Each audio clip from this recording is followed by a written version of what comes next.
Happy Thursday and welcome into the PHNX Sun Devils show.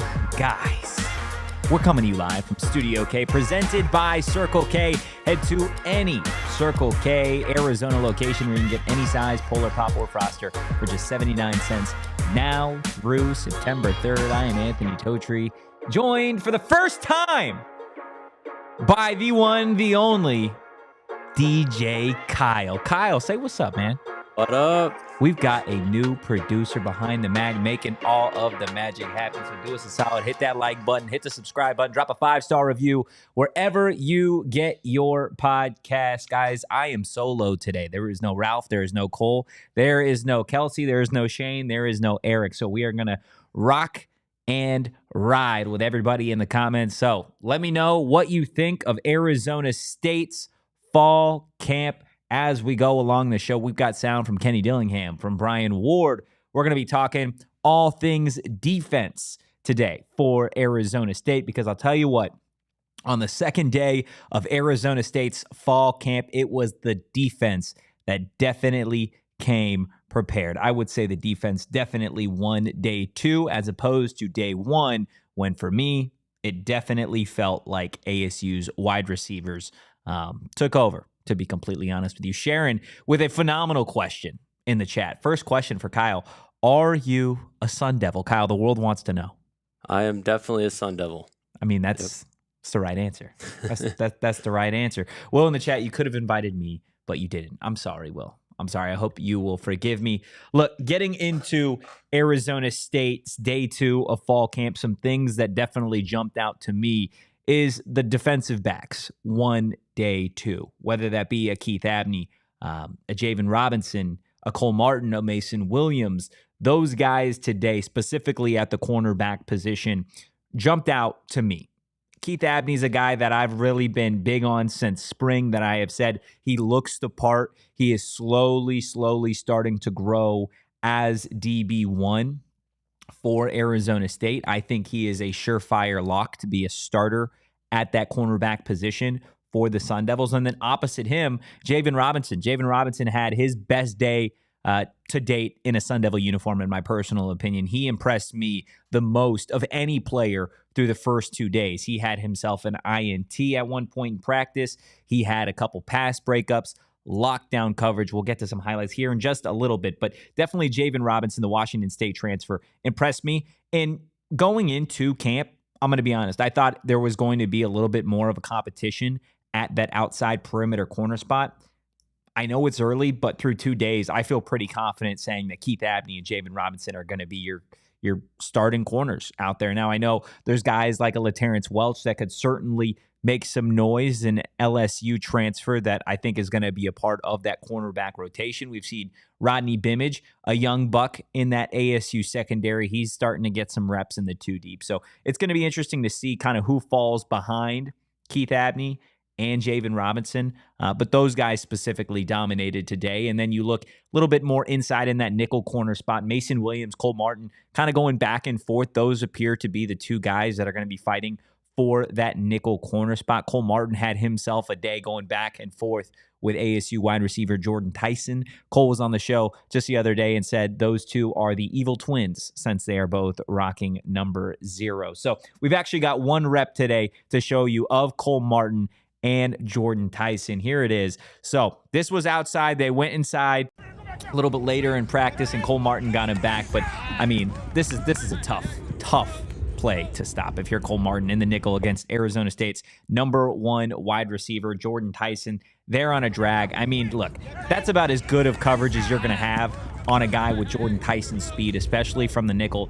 Dilly loved that rep. Brian Ward gave Cole Martin some props on that rep. That is a tough play to stop if you're Cole. And really, that was, from my perspective, the only catch that I saw Cole Martin give up all day. Again, he had himself a hell of a practice. They went inside when they were doing 11 on 11.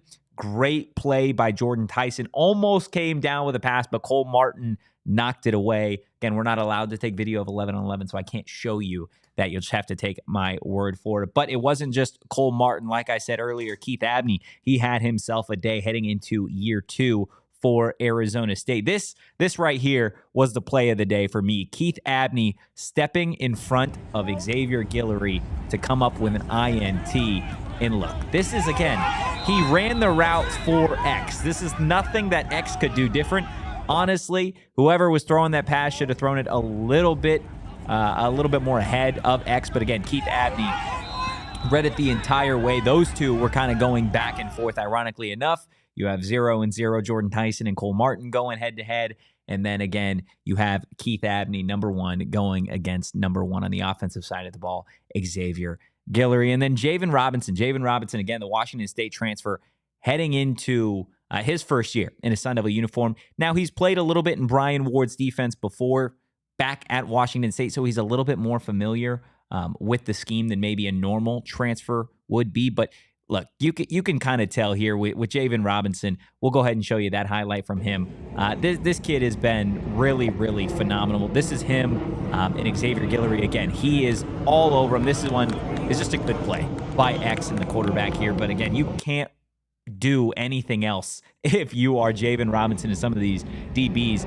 They are smothering in coverage. And if this is the type of play that you are getting early on, day 2 of camp, then I think Arizona State's defense is certainly going to be a strong suit heading into the Big 12. But it's not just the DBs that, of course, are starting to take shape. That edge rusher group has been really, really interesting to see because it is kind of a mixed bag. You do have a Clayton Smith and a Prince Dorba who were here last year. They look a lot bigger. They even look bigger now in the fall than they do in the spring. Brian Ward said each of them put on about 7-8 more pounds of muscle just over the last couple of months, which that's not an easy thing to do.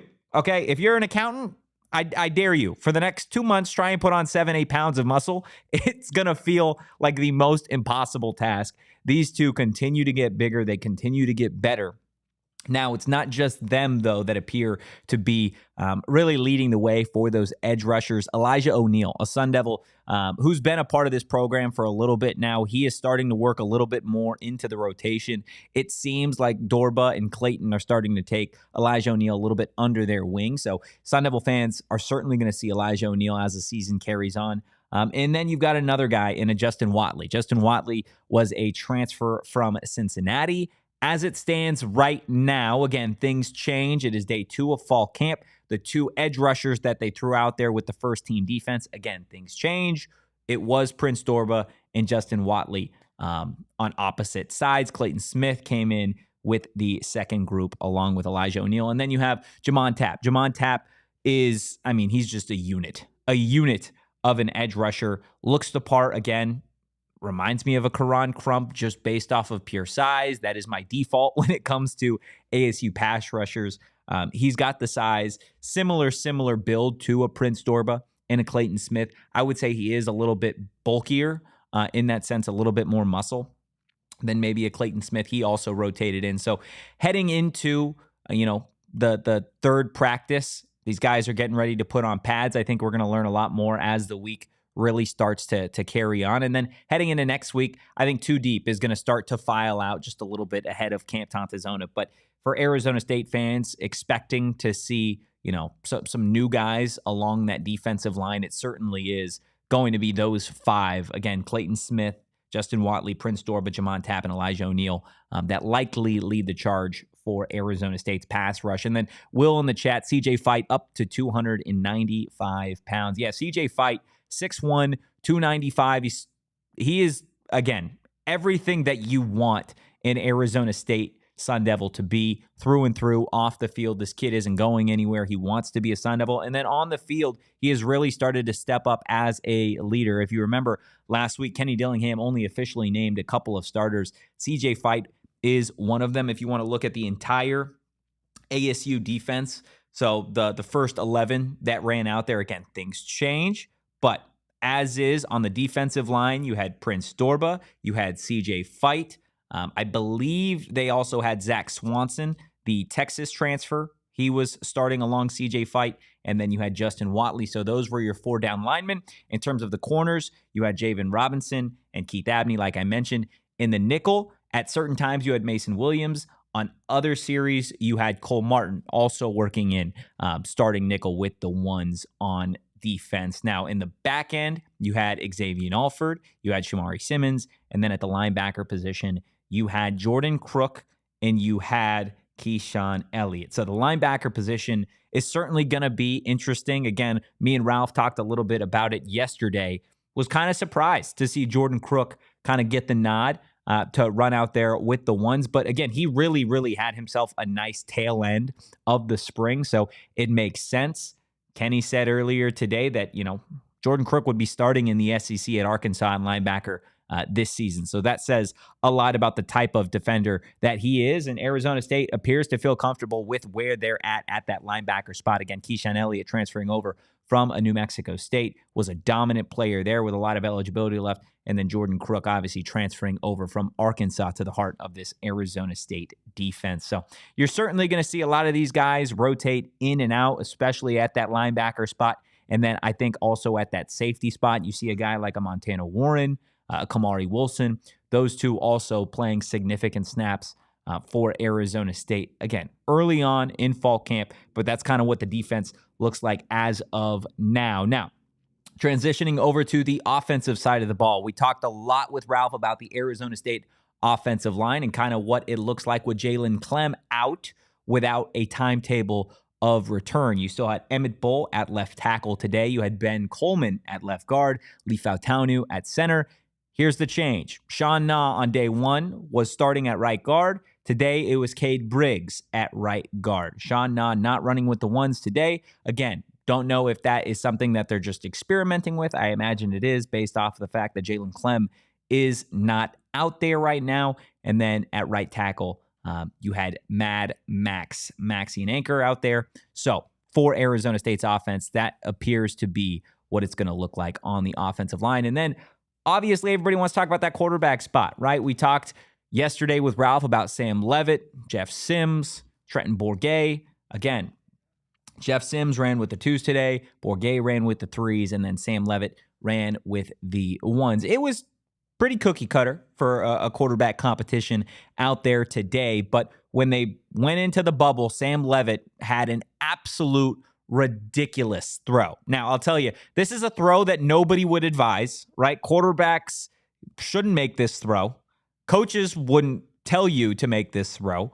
But Sam Levitt rolled, I believe he rolled left. He rolled left, heaved it completely across his body. Like, I remember the ball going through the air and being like, he shouldn't throw this. He should not throw this pass.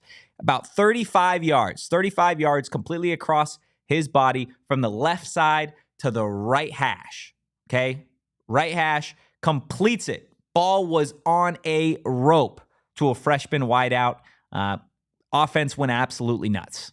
Absolutely nuts. Everyone in the media kind of looked at each other like, oh, this was the throw of the day. Absolutely. This was the play that, is going to continue to probably push Sam Levitt further in the driver's seat to be the starting quarterback for Arizona State. It was a hell of a play.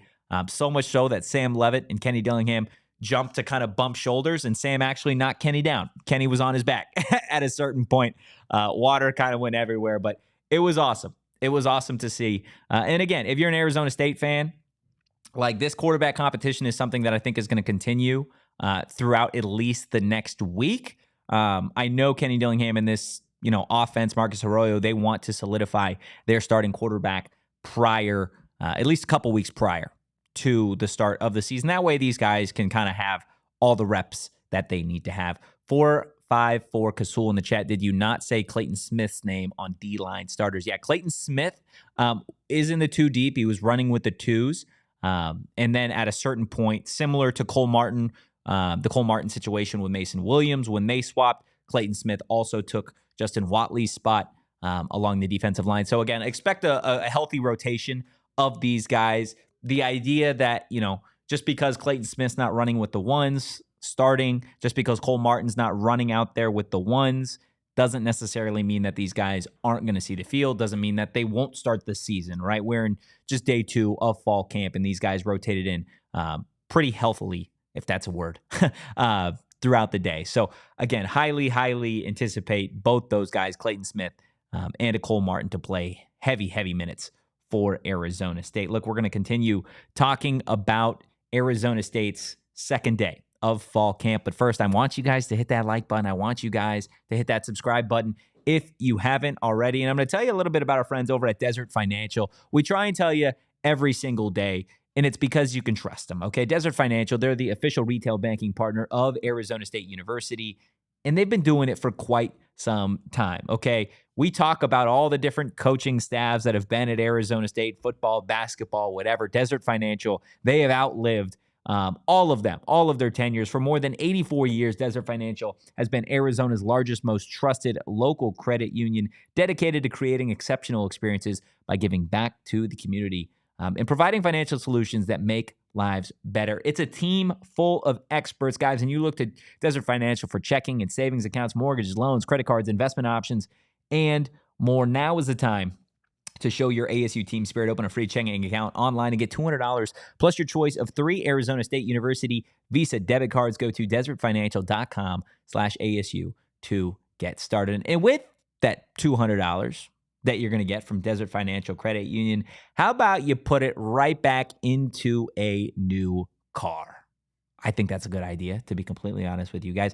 Sanderson Ford is America's most awarded Ford dealership for customer satisfaction. They are the dealership for you, okay? They give back, donate, and support St. Mary's Food Bank, Southwest Autism Research and Resource Center, Military Assistance Mission, and so much more. It's a family-owned and operated through 3 generations, okay? Similar to Desert Financial Credit Union, you can trust them. They've been doing it for quite some time. They thrive on a no-hassle, no pressure, and no-nonsense sales approach. That's what Sanderson Ford is all about, guys. And like I said, that extra $200, well, how about you put it towards a 24 Ford Bronco Sport Big Bend, okay? It's just ranked highest in quality in its segment by J.D. Power, plus 0% financing for 36 months with no payments for 90 days on Ford F-150 Escape, Edge, Explorer, and Expedition. Now is the time to get yourself a new car. Guys, the Sanderson Ford Summer Sales Event is here, and they're teaming up with the boys of summer for a final playoff payoff sale. Purchase or lease any new Ford and get 4 tickets for your family to see the D-backs push for the playoffs. Get 0% for 36 months OAC from Ford Credit. See dealer for details. I love the little car emojis. Thanks, BC. Appreciate you. Look, we're going to continue talking about that Arizona State defense because they really impressed today. We've talked, obviously, a lot about the DBs, and we're going to continue talking about the DBs because, again, Keith Abney, for me, is exactly what you want for Arizona State. If you're Kenny Dillingham, Keith Abney is the perfect representation of what an Arizona State Sun Devil can be, right? A kid who in year 1 didn't play a whole hell of a lot. He really started to solidify his role as an Arizona State DB about midway through the season. He had a grasp on Brian Ward's defense, got comfortable with his position coach in Brian Carrington, put on some size, and really studied that defensive playbook. And now you look at him. He didn't transfer. He could have, right? He could have transferred. He could have left like a lot of people do in this day and age of college athletics, but he opted to stay put at Arizona State because he believed in what Kenny Dillingham, Brian Ward, Brian Carrington were trying to do with him as a Sun Devil. And now look, he had a really strong spring. He got faster. He got bigger, really sunk his teeth into that playbook. And now he's set to be one of the starting corners for Arizona State. And this isn't just a pity start. It's not like, oh, you stayed, we're going to start you at cornerback. This is you have earned this spot, and you have showed up through the first 2 days of fall camp, at the very least, looking like one of the best athletes, not just corners, one of the best athletes on this team. Every time we talk to Dilly, every time we talk to Brian Ward, a little bit about Keith Abney, a lot of it has to do with not really the play on the field, but with what kind of goes on in Keith's head. That's honestly one of the best parts of Keith Abney. Kenny Dillingham said it best today. We'll show you this clip right here. Kenny said that Keith Abney literally fits the mold to a T of what the ASU football mantra is. Our football mantra: smart, tough, the ball of the team. He is smart. He is tough. He has great ball skills, and he's as good of a teammate as you'll ever meet. He is literally the identity of smart, tough, the ball of the team. He does everything right, full speed, guys love him. He is detailed in what he does, plays hard. I mean, that's what I love about him. He just does everything right. And you win with players like that. You lose with players that have potential. You win with players that overachieve. The challenge is, can you get really good players to overachieve? Can you get more talented people to overachieve? But if you got a whole bunch of potential on your team, you got a whole lot of losses. B's in the chat. Keith Abney is a breakout candidate. He's going to have a great year. What a talented dude. Great athlete, too. Yeah, absolutely. And Kenny said it, right? He fits the mold of what Arizona State wants to be. Tough, smart, passionate, dedicated. Keith Abney fits all of those molds. And I know I sound like a little bit of a broken record here, but again, we're out there. We're out there at practice, and it's not just the INT reps that we show you, right? It is every single rep. It is every single walkthrough. It is going from drill to drill. Keith Abney is that guy. And it's been incredible to watch that jump just in year two. And it should obviously get you excited, not just for what's to come this season, but beyond, right? This is what he looks like heading into his second fall camp. Imagine what he can look like in his third, maybe even fourth fall camp as an Arizona State Sun Devil, assuming he stays healthy and everything goes well as well. But it's not just the head coach taking notice of Keith Abney. It's his defensive coordinator, Brian Ward, as well, commenting today just on the IQ of Keith Abney. You know, he knows who he is, athletically, and he knows who he is in terms of what his strengths are. And his strengths are, up above his neck. And he's just has a high football IQ. He's a guy that can anticipate things. He's a leader out there. He really leads by example, but you can see he's a master of the fundamentals. And that's a guy who those mean so much to him. You can see he applies those techniques every day, and he applies them to different defensive calls, and other guys see that. He's just a great example of what you want in a guy that plays with a high football IQ. B saying that Keith Abney is the future of that position group, and he's surrounded by good vets. I love that. Absolutely agree with you on that. You've got a Javan Robinson, who is, I believe, maybe just a year older. You've got LaTerrence Welch out there as well. Mason Williams has been in the game for a while. Cole Martin is still pretty young. So really that cornerback room is pretty young when you think about it. Keith Abney, one of the most experienced guys, at least in a Sun Devil uniform, returning to Arizona State. And again, you could start to see him maybe start to be a leader in that role for some of the younger DBs that got here this offseason, a Tony Lewis and Cuba, a Rodney Bimage, a Chris Johnson. And again, he is the model, right? Those guys aren't expected to play giant minutes for Arizona State at the cornerback position this season, but you can point to Keith Abney and be like, hey, yes, year one may be a little bit of a grind for you, and it may be tough to not get as many minutes as you would like. But look what Keith Abney has done, right? Year one, took his punches, really studied that playbook, got better, grinded it out, got in the weight room, and heading into year two, he's the model. He's the model for what you could be as an Arizona State DB if you stay committed to the program. And again, I think that's going to be huge, not just this season for guys like a Rodney Bimage, a Tony Lewis and Cuba, and a Chris Johnson, but moving forward for years to come at that cornerback position. You could talk about Montana Warren in the safety room as well, running with the twos, right? Running with the twos as a second-year safety says a whole hell of a lot, especially when you have a group of safeties as talented and as athletic as Arizona State does this season with a Shamari, an Xavier Alford, a Kamari Wilson, Miles Rouser. The list kind of goes on and on at that spot. So I don't think there's a whole lot of room for concern with the DBs as a whole, whether that be the safety room or the corner room. I think Brian Carrington and Brian Ward specifically have their rooms in order and on lock. Now, the linebacker room is certainly going to be, I think, the most interesting that you still have right now for Arizona State, because again, and this is just me, this is my own personal opinion. This isn't anything that I've heard. This isn't other people talking. This isn't the coaches, whatever. I still feel like somebody in that linebacker room needs to really step up, right? I feel like the DBs bring the energy. I feel like if you're looking to a leader of this defense right now, it's Xavier Alford, point blank period, in that safety role. But I think, again, similar to in offense, when you have a quarterback, like that's who the leader is going to be. It's the nature of the position. So when you play linebacker, it's the same thing, right? The nature of the position is that you are vocal, that you are the leader of that group. Is it going to be a Keyshawn Elliott or a Jordan Crook right now, right? Those are the two guys leading the way. Cyrus Fiaseu, interestingly enough, hasn't ran with the ones, hasn't even ran with the twos.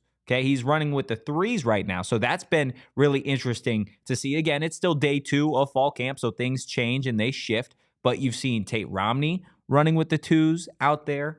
Kayla McCullough from time to time out there as well. But it's going to be a group that I think has some of the most fierce competition out there other than the quarterbacks, because right now you still kind of got to see somebody lean into that, hey, I'm the guy in the interior of this defense.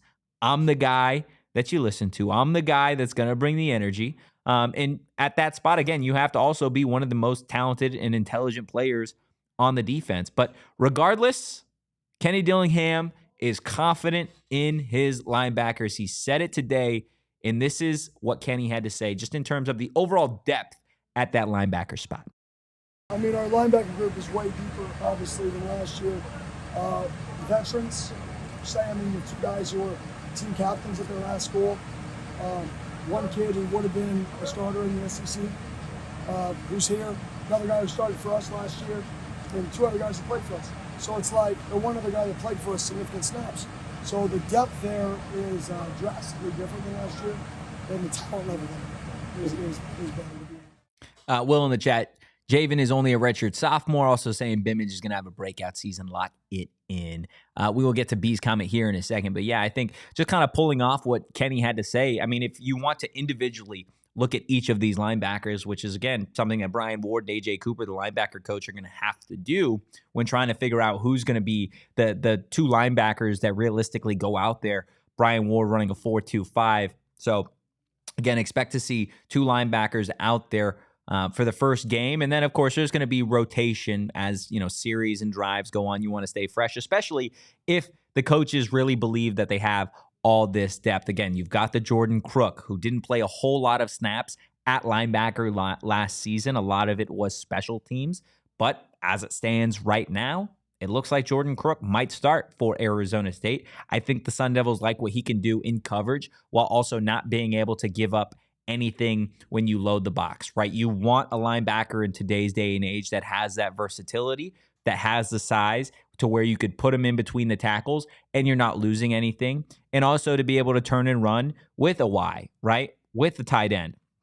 So I think that's what you get with Jordan Crook. Keyshawn Elliott as well. He's a really, really big linebacker. I said it just the other day. He's got the sheer size of an Eric Gentry. He's that tall. And he was really, really productive last year at New Mexico State. Kind of flies all over the field. Another big body to have in that second level of the defense. I think that's going to be pretty big for Arizona State. So as it stands right now, those are your 2. But again, you've got Cyrus Fiaseu, who was the team defensive MVP for San Diego State last year. He's running with the 3s, right? Caleb McCullough last year, he played significant snaps for Arizona State at that linebacker position. You look at Tate Romney, he started at points last season for Arizona State. He's running with the 2s. You could talk about a Crew Jackson, who is another big linebacker, transferred over last year to Arizona State. Where does he kind of fit in here? And Kavion Thunderbird, who was a freshman last year for Arizona State. Talked to AJ Cooper a little bit in the offseason just about, you want to see Kavion Thunderbird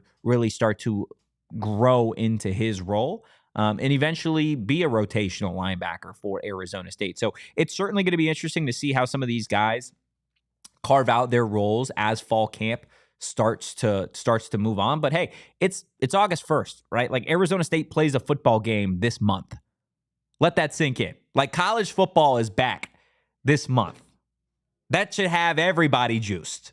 Okay, I know it's got the team out there super excited. Talked to Xavier Alford a little bit after practice as well, and he's excited, man. He's excited. They're putting on pads tomorrow. Like it's gonna be a really, really fun month. Definitely stay locked in here at PHNX Sun Devils. We're gonna be talking all things Arizona State every day of fall camp. This is the place that's going to keep you locked and loaded ahead of the season. And then don't even get me started. Don't even get me started when we get in the season, man, because we're in the Big 12 and things are going to be spicy. Will in the chat, reverse nickel package with 3 linebackers. Honestly, with the depth that Arizona State has, I am so okay with running a 4-2-5. I'm so okay with it because you've got your 4 down linemen. I'm cool with what they have at D-line right now. Again, it's going to be interesting to see a little bit the rotation as they have with those edge rushers. And again, the interior of the defensive line, right? Whether that be a Zach Swanson, a CJ Fight, a Jacob Kungaika, like overall, there's not a ton of depth in my mind of guys that you feel immediately confident running out there other than probably those 3. I'm sure there's somebody name that I'm forgetting. You got a Jeff Clark. Like, you want to keep those guys as fresh as possible, especially when we're talking about defensive linemen that are, anywhere from 290 pounds to 330 pounds. Like, it's not a likely situation that you're going to be able to run them out there every single defensive play. Like, it's not something you can do, especially when you're at home playing in Arizona and it's 110 degrees in August. Like, it's not a realistic situation. So they're going to need to figure out that. But again, going back to the 4-2-5, I'm comfortable with those 4 down linemen. Edge rusher, I'm cool with. The corners, I'm really, really solid with. And then, again, at that linebacker spot, you could say that's technically the weakness of this defense. Again, I use that term weakness lightly here. But when you're running that 4-2-5, you can have a guy like an Xavier Alford creep up and kind of be that third linebacker. If you want to keep him back, you could throw the Mason Williams or Cole Martin, have them slide in a little bit. Like, that's just kind of where this defense is at. And again, it helps you. It helps that Brian Ward defense with the simulated pressure, with the controlled chaos that they are trying to really show some of these Big 12 offenses, which, mind you, are going to look a lot different than what Arizona State saw in the Pac-12. Brian Ward was asked after practice today, hey, like, what are you going to try and is the scheme going to adjust at all? Is the defense going to look any different heading into the Big 12 this season versus what it looked like in year 1 when Arizona State was playing Pac-12 teams? And Brian Ward was pretty candid about his answer, right? Like, when Arizona State was in the Pac-12 last season, what'd they see? They saw some pretty good quarterbacks, if you don't remember. Caleb Williams, Michael Penix Jr., Bo Nix, like the Noah Fafita, the list goes on and on. They saw some pretty damn good running backs. They saw some great wide receivers. They saw some good offensive linemen. Like, why would you change it, right? Like, now, again, that is far more of a big play, we're going to take a shot kind of offense that they saw in the Pac-12 versus what the Big 12 standard is, where it's kind of like a time of possession game. They'll take their shots when they can get them, but mainly they're going to try and make you play their brand of football. For Arizona State, your goal is to eliminate big plays and stop the run, and that's exactly what Brian Ward said. And being able to play those offenses last season has really set Arizona State up, and especially those returners, into a nice spot now heading into the Big 12, because let's be real, the Big 12 offenses that you have this season, they're nothing like what you saw in the Pac-12 last year. There isn't a Washington offense with a Rome Odunze and a Michael Penix Jr., okay? There isn't an Oregon offense with a Bo Nix. Like, that's just not out there. Right now, you can make the argument about a Shador and a Travis Hunter, and yes, they've got talent. You can make the argument about a Noah Fafita and a T-Mac. But again, how many of those teams does Arizona State realistically see in terms of a high-powered offense this year? I would argue Arizona is the only one that you're going to see with a really, really amazing wide receiver and talented quarterback, right? Of course, there are, give or takes throughout the whole season. You could make the argument about Jalen Daniels. Who do they really have at wide receiver? I like Devin Neal at running back, right? Ollie Gordon. Oklahoma State's going to pound the rock. Cam Rising, Utah. They've never really been a high-flying offense, right? So I think moving to the Big 12 is going to play into Arizona State's defensive favor, right? Just based off of the scheme and kind of the brand of football that Brian Ward wants his defense to really play with. Now, if we could scroll up just a little bit, Bees had a comment that I want to get into a little bit just in terms of the offense here, saying, I like that Kenny's runs a pro-style type offense. Recipe for wins this year is using the play-action run plus defense. Yeah, highly anticipate Arizona State kind of mirroring that model that Bees is talking about, a run-first team that is going to take its shots when it can, right? Specifically with the play action, using that pro-style offense. And you can kind of get that idea just based off of how they have built this roster, right? You've got your embarrassment of riches at running back with Scadaboo, with Alton McCaskill, with a Raleek Brown, to Carlos Brooks. Shout out D'Lo. D'Lo had a phenomenal catch today. Also, Kyson Brown had a touchdown run himself as well. So, again, we're talking about all these running backs, and at the end of the day, it's going to be, let's see if I can get this correctly. This guy right here, Cam Scadaboo, that's probably going to get the bulk of the carries for Arizona State. But when you're running that style of offense, it pays to have fresh legs through 4 quarters, and that's what Arizona State's going to have with as many running backs as they do. And again, I started the show kind of talking about Sam Leavitt and just the wild throw that he made today, right? A big play. He took a chance. He took a shot, came down with it. Now, of course, that's not going to happen at all times. But if you have a quarterback that has the arm talent to be able to throw it across his body 35, 40 yards downfield, throw it on a rope and hit a freshman wide receiver in stride right in the fucking breadbasket, then my goodness, sign me up, right? You got Jordan Tyson. You got Xavier Guillory. You got Melquan Stovall. Like, I know there are a lot of people that lost their shit when Elijah Badger transferred, and I get it. You don't like to see your star wideouts leave. But at the end of the day, like, this offense isn't what Arizona State ran with N'Keal Harry. This isn't what Arizona State ran with Brandon Ayuk. This offense is going to look different, right? It's going to be a little bit of a different mold, and you got to kind of accept that with your new offensive coordinator and Marcus Arroyo. And I think Ralph brought up a great point on yesterday's show, that Marcus Arroyo has a lot of pressure to succeed this season simply because you saw what last year was in terms of offensive play calling at the start of the season with Bo Baldwin. It didn't go correctly, and I'm not sitting here telling you that it's going to be the same because I think Marcus Arroyo is a totally different coach, got a lot more energy to him. He's been around a lot of high-level programs. You saw his success at Oregon. So it's going to be interesting to see kind of how Kenny and this offense and Marcus Arroyo, they really start to gel together. And ultimately, it comes down to the question that Chad's asking. Can we get 6 wins? As it stands right now, everybody that has asked me, I've said that this team will go 6-6. Can they win more than that? I think so. I think you're probably looking realistically anywhere between 5 and 7 wins is the stretch for this team. Again, six wins is a massive win. If you're going bowling in year 2 of a program that had a self-imposed bowl ban the year prior in a mass transfer class over 2 seasons, that's a win. That is, you are ahead of schedule with what you want. That means the bamboo that Kenny was talking about went from a few inches to a couple feet pretty quickly if we're talking about going bowling in year 2. Now, again, I know there's going to be a lot of people that are like, oh, you're so happy about 6-6. Fuck yeah, I'm happy about 6-6. Have you watched the last couple Arizona State seasons? They've made me want to throw up. That's how bad some of them were. And now you've got a new head coach, right? Heading into year 2, can this team get 6 wins in a new conference? I think so. And I challenge anybody that doesn't believe that Arizona State can get 6 wins. Let's talk about it. Let's debate it. Are you going to argue that they don't have a quarterback because they're in a quarterback competition? Well, guess what? They've had a quarterback competition going all the way back to when Jaden Daniels was a quarterback for Arizona State. And what did we just talk about? This offense isn't going to run through a superstar quarterback. Yes, absolutely. Would you love to have Bo Nix? Yes. Guess what? He's a Denver Bronco. Would you love to have Jaden Daniels? Oh my gosh. Yes, Heisman winner. You don't have him. You've got Sam Leavitt. You got Jeff Sims. You got Trenton Bourguet.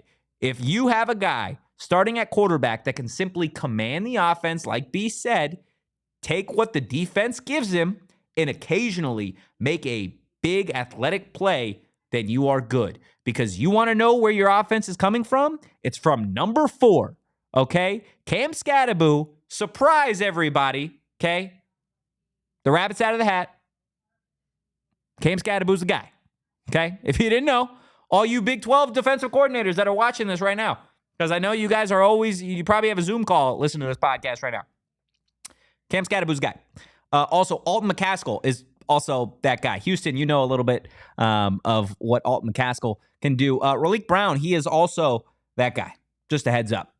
If you didn't know, they all play the same fucking position. So they're going to be running the football a whole hell of a lot. Okay? And again, you run the football well, and you play defense, you control the clock, and your quarterback minimizes mistakes, that is a winning recipe. And 6 wins is not asking for a whole hell of a lot, especially when you start against Wyoming and your third game is Texas State. You should go into conference play with 2 wins, at the least. Mississippi State's a bad SEC team, but they're an SEC team, so I'll count that as a loss.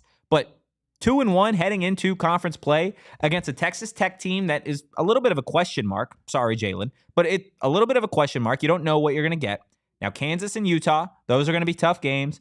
I think you could pull out the Arizona game at the end of the season, depending on how the Wildcats play. But even in between then, you've got a Cincinnati, you've got a Kansas State, you got a BYU. Like, there are opportunities to win games, and I'm not sitting here telling you that this team is going to go 8-4, turn it around, and Kenny Dillingham's winning Coach of the Year. Like, I'm not going to sit here and tell you all that because I'd be, bullshitting you, right? That's not a realistic expectation for year 2. But from my assessment, from being out there, from watching these guys, even just on day 2, 6 wins feels doable for Arizona State. Okay? Let me know in the comments what you think. How many wins is Arizona State going to get? Hit the like button, hit the subscribe button. Also, open up a new tab.